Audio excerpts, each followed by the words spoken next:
Hi everyone, it's Leslie Kilby here from Elegant Edges and today I'm playing with some Craft Consortium ends of collections that I've got after making some DT projects. This is one I've made. It's a very slim line card, but it will fit in a standard A6 European envelope, and you open it and as you can see all those folds, and it stands really nicely. See the profile, but it's nice and sweet. And on the back you've got plenty of room to write, and the back looks really as sweet as the front. So this was a stash busting idea, and I finished it with a belly band. Okay, so today I'm not going to be using, that's the Happy Harvest collection, as you can tell from the belly band. Today I've got some leftover papers from the Happy Haunting collection. So ever so easy. So we're going to start with, I'm using the actual, it's not really paper, it's at least 200 if not more GSM. So this is 8 inches by 6, and basically we're going to divide it into 2-inch squares. So I'm just going to get my trimmer.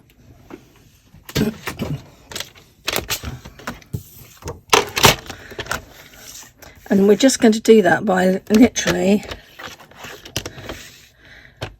scoring at 2, 4 and 6. And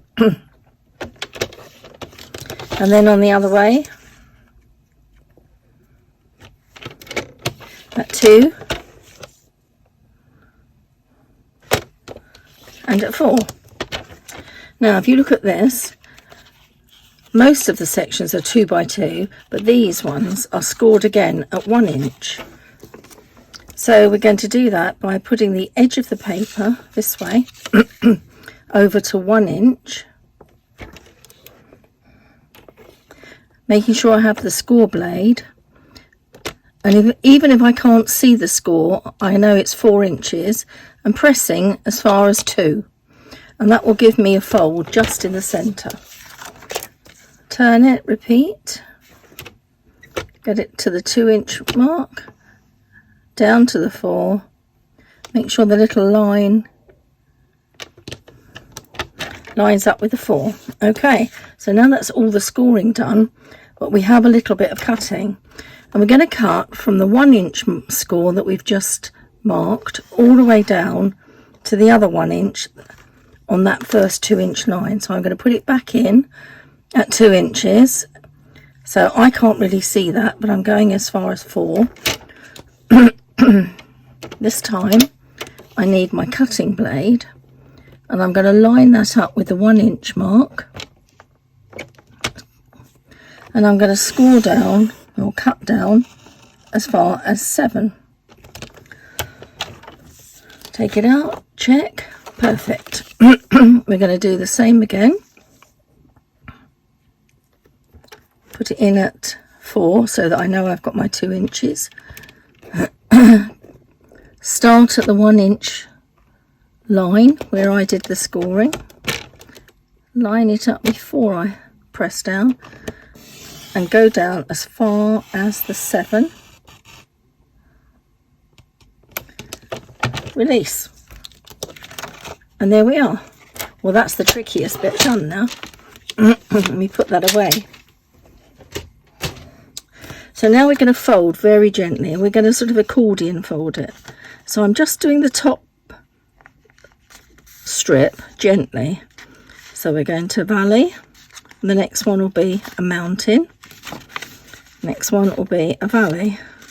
I'm going to do the same with the bottom. Valley, mountain, valley. Just gently ease those together. And then this one in the middle, that one's going to go the opposite way in the centre. This one will be a mountain. And that little 1 inch is going to be a valley. So turn it round, we've got a valley, and we need a mountain, And this last one, I'm just easing, I'm being very gentle because it's somewhere between cardstock and paper. Right, well, we've got everything in its right place. So now, very gently,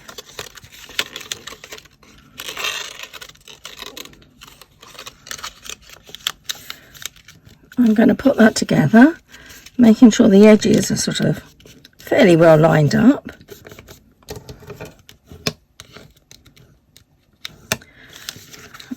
I'm just going to burnish those.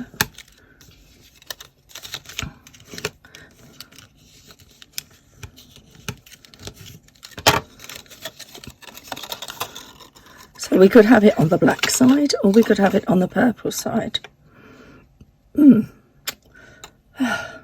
It's a difficult choice, isn't it?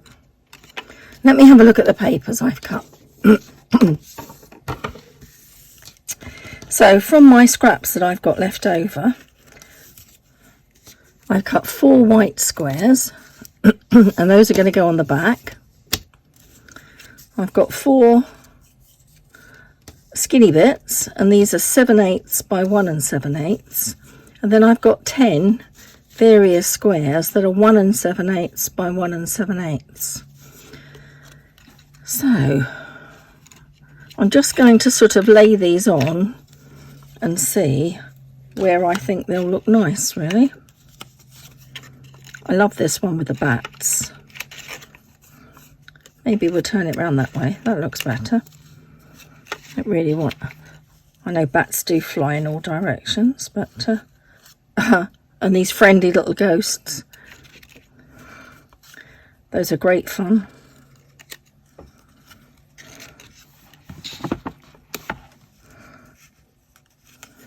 No, that won't work, will it?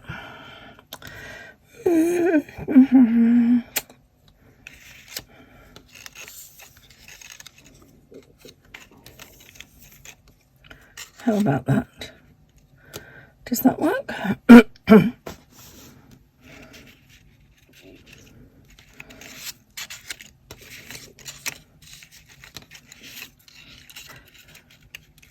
That would work, wouldn't it?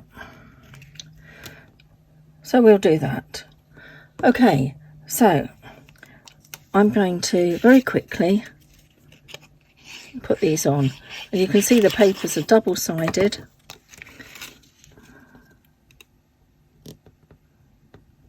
And you just need a little tiny margin all around the edges.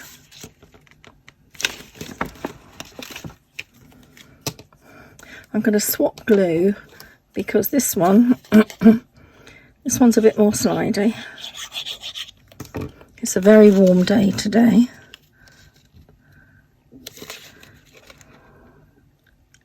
So the other glue is drying very quickly.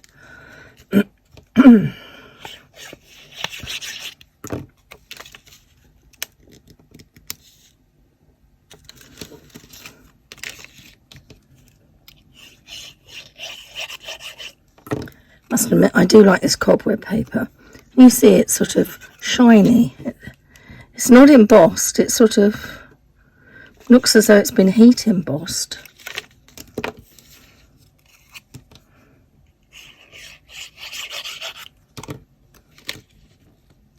And the little friendly ghost paper is really nice.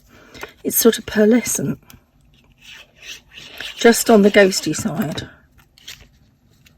I love the way they're friendly ghosts, so they're not scary for children. You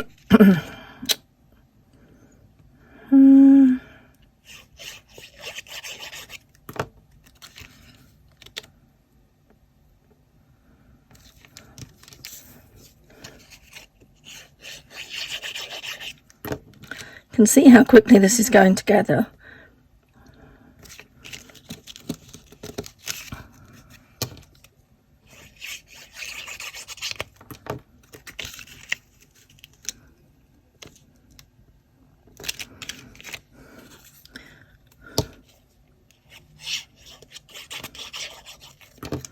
Okay, it's my little ghosts. And now these 4 pieces. Excuse me. I think we'll have that side. There. I think it's the heat. You know, we moan when the weather's not nice, and then when it takes us by surprise, catches us out. I think I should have brought a drink.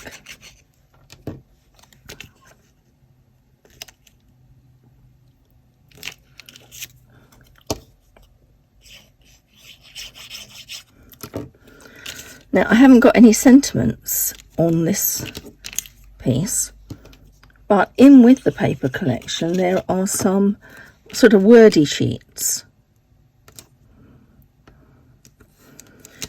So what I could do is cut out some words and just lay them over the top. Now on the back we're going to sort of stabilise it a little bit. We're going to put some extra layers on the edge. So what I've got, I could have black again, and then of course it wouldn't, but I like the purple the same as the front. Now that's silly, so be careful when you do it. Don't put the glue on the panel, put it on the actual base, because I almost stuck my card together there. Let's just wipe that little bit off. That'll be fine. No one will know, and I'm sure you won't tell anyone. As we all know, it's not what you do wrong, it's how you put it right that counts. So this time I'm going to put the glue on the base.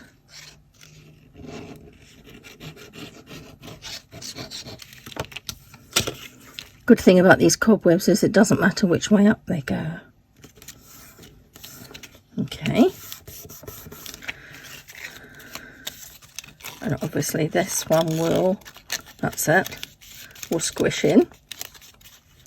Now that has made the sides a lot thicker and easier to handle. Then over on the back, so that I've got somewhere to write, I'm just going to put little white squares over on these 4 spaces. I don't think we need it across the middle, and I didn't want to cover up all that black cobweb paper. Obviously you can if you want to.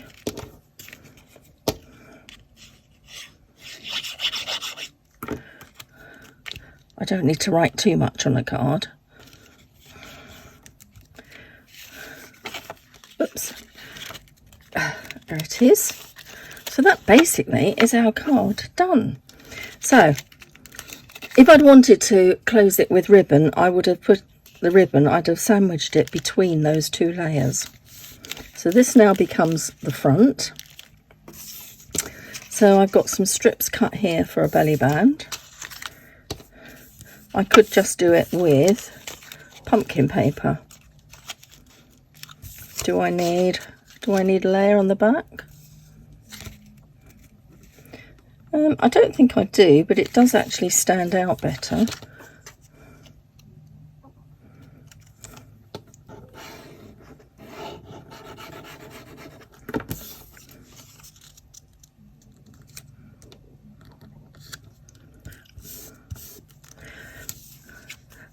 When I did the harvest one, I had some washi tape. Okay, let's find a pair of scissors. Okay, now I'm just going to round that with my fingers a little bit, just to help it go round. I don't know how long that is. Let's have a look at my cutting mat. Well, it's about 5.5 inches I've got this one. We'll see how much we need. Let's have it halfway, loosely round. Obviously it doesn't bend as easily when you've got 2 layers. Oh, that's more than enough. I cut a little bit off because that's very generous. Shake the glue down and have a little bit on that end, a little bit on that end, making sure that I haven't got it too tight, because I'm sure we've all done that, made our belly bands tighter than we wanted. So this is what I mean by wordy sheets. You can see they're great. So what I've done is I've cut out and backed it onto black card, and I'm just going to put that there. Which way? That way, I think.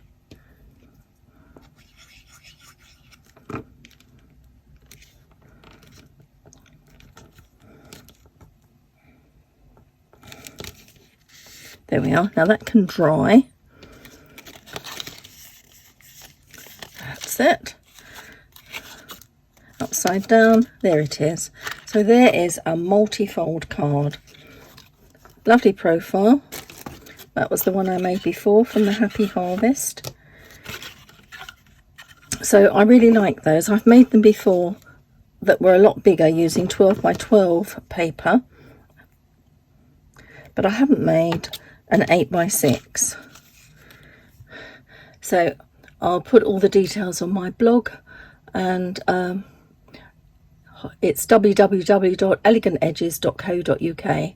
I'll pop the sizes there and any credits there so you can see where I got some ideas from. Okay, thanks for watching. Bye.